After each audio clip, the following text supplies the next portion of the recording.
day, sir. In this video, I will be talking about the 5 components of physical fitness, types of stretching, yoga, skill-related fitness components, and plyometric exercise.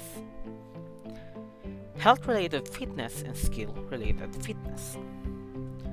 The 5 components of physical fitness. Number 1 is muscular strength. It is the amount of force a muscle can produce. Examples would be the bench press, leg press, or bicep curl. The push-up test is most often used to test muscular strength. The second one is muscular endurance. It is the ability of muscles to perform continuous without fatiguing. Examples would be cycling, step machines, and elliptical machines. The sit-up test is most often used to test muscular endurance. The third one is cardiovascular endurance. It is the ability of the heart and lung to work together to provide the needed oxygen and fuel to the body during sustained workloads. Examples would be jogging, cycling, and swimming. The Cooper run is used most often to test cardiovascular endurance. Number 4 is flexibility. It is the ability of each joint to move through the available range of motion for a specific joint. Examples would be stretching individual muscles or the ability to perform certain functional movements such as the lunge. The sit and reach test is most often used to test flexibility. The last one is body composition. It's the amount of fat mass compared to the lean muscle mass, bone, and organs. This can be measured using underwater weighing, skin fold readings, and bioelectrical impedance. Underwater weighing is considered the gold standard for body fat measurement. However, because of the size and expense of the equipment needed, very few places are set up to do these kinds of measurement. Types of stretching. There are 2 types of stretching. The first one is static stretching. Static stretching requires you to move a muscle as far as it can go without feeling any pain, then hold that position for 20 to 45 seconds. You should repeat static stretches 2 to 3 times each. This is a very effective way to increase flexibility. And the second one is dynamic stretching. This form of stretching improves speed, agility, and acceleration. It involves active tightening of muscles and moving your joints through their full range of motion throughout the stretch. These functional and sport-specific movements help increase muscle temperature and decrease muscle stiffness. Here are 3 examples of static stretching. Number 1 is posterior capsule stretch. First, relax your shoulders and then bring one arm across your body.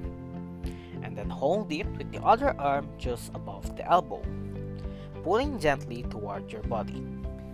This stretch is for the back of the shoulder and is particularly beneficial for all athletes of throwing sports. The second static stretching is hamstring stretch. Place one leg on a low stool with your hips and feet facing forward. Lean forward with your hips, keeping your back flat and knees straight until you feel a stretch in the back of your thigh. Stretching your hamstrings will prevent injuries while running. And then the last static stretching example is quadricep stretch. First, grab hold of one ankle with your hand from the same side.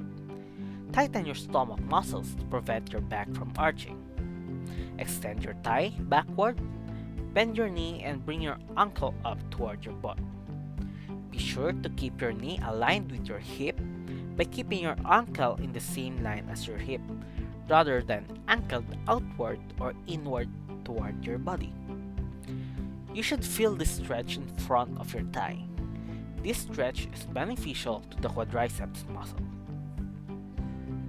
And then, There are also three examples of dynamic stretching. The first one is torso twist.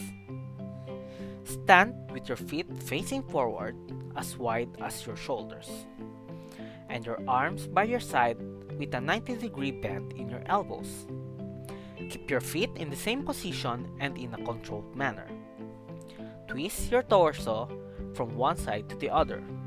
Be sure to move through your trunk and do not force the movement. This exercise helps keep your spine mobile and flexible. The second dynamic stretching example is walking lunge. First, stand with your arms on your waist. Take a step forward and lunge, keeping your front knee in line with your hip and ankle, lowering your back knee toward the floor without touching. Do not allow your front knee to drive past your front toes. Push off the back leg and step forward with the opposite leg, lunging in the same fashion. Engage your abdominal muscles throughout this exercise to avoid arching your back. This helps stretch the gluteus, hamstring, and hip flexor muscles. And the last example of dynamic stretching is leg swing.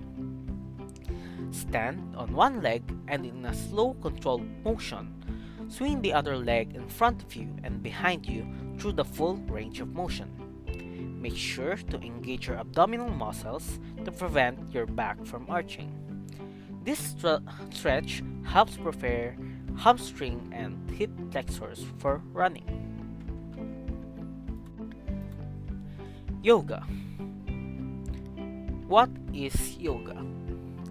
Yoga is essentially a spiritual discipline based on an extremely subtle science which focuses on bringing harmony between the mind and the body. It is an art and science of healthy living. The word yoga is derived from the Sanskrit root yuj, meaning to join, or to yoke, or to unite. As per the yogic scriptures, the practice of yoga leads to the union of individual consciousness with that of the universal consciousness, indicating a perfect harmony between the mind and body, man and nature. So what is the purpose of yoga? The purpose of yoga is to build strength, awareness, and harmony in the both mind and body, explained by Natalie Nevins, DO, a board-certified osteopathic family physician and certified Kundalini yoga instructor in Hollywood, California. 5 basic yoga postures. The first one is easy pose. Cross your legs with your feet and pinky toes. Resting gently on the ground, roll your shoulders back and raise your chest to the sky, stretching out your torso and lengthening your spine. Bring each arm in front of your chest and press your palms together so that your elbows are pointed down towards the ground. This placement is known as the heart center. Once in a comfortable position, focus on the rhythm of your breath, breathing in and out with control. The next yoga posture is child's pose. From a tabletop position on your hands and knees, bring your feet and big toes together. Let your knees open toward the edges of your yoga mat. Guide your hips back and down on top of your heels. Stretch your spine and extend each arm out in front of you, pressing your palms and fingertips into the ground. You will be now in a forward bend with your upper body and torso over your lower body, your knees near your armpits and your glutes resting on your heels. Let your forehead connect to the mat on the floor with arms extended, or let each arm rest alongside of your body. The next is downward facing dog. From a tabletop position, place hands at the shoulder width distance and knees at the feet hip width distance apart. Tuck your toes under, lift your hips high and reach heels low. The heels doesn't need to touch the floor. You will now be in a forward bend position with hands and feet touching the floor. Soften your knees, reach your chest towards your thigh, and relax your neck and head. Pull your shoulders away from your ears, focus on your spine feeling long. Inhale hips high, exhale heels toward the floor. Reach low. Alternate bending your left and right knee and pedal out your feet a few times if you'd like. Breathe in and out through your nose and try to evenly distribute your body weight from your feet to your hands so you don't stress your wrists. The fourth yoga posture is Cobra. You lay on your stomach with your chin up. Place your hands on your mat below your shoulders with elbows pointing straight up to the sky. Zip your legs and inner thighs together. Press into the tops of your feet as you engage your abs to peel your chest and chin off your mat. You should have little or no weight or in your hands. Think about reaching your chest and torso forward to help you lift. Only lift as high as feels comfortable. This stretches and strengthens your lower back, as well as firms your glutes. Then the last basic yoga pose is Warrior 2. Stand at the top of your yoga mat. Step your left foot back on the floor into a lunge position, keeping your right foot in place, pointing forward and your right knee over your right ankle. Spin your left heel down on the floor, toes to go diagonally at a 45-degree angle. Rotate your hip to the left, opening your pelvis to the side. Your right heel is in line with your left arc. Open your arms straight out at shoulder height and parallel to the floor. Palms facing down and shoulders relaxed. Gaze over your right hand, hold and breathe. Step back to the top of your mat when ready. Repeat on the other side. Now, let's move on to the next topic, which is 6 skill-related fitness components. The first one is coordination. It is your ability to control your body's movements, especially the limbs. Coordination exercises are some of the most fun. This includes juggling, which helps with hand-eye coordination and movement under pressure, dribbling tennis balls, and skipping rope, which improves full body coordination.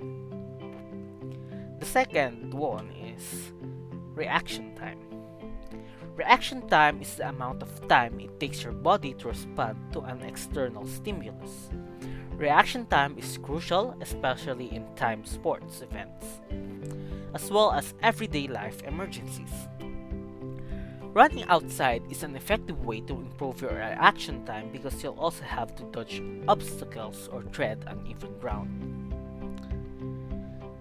The next skill-related component is agility.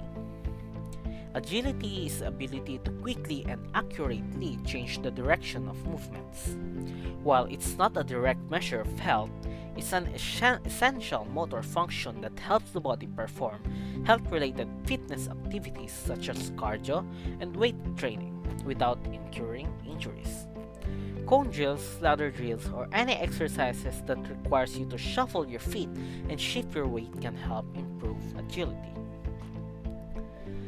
The next skill-related component is balance.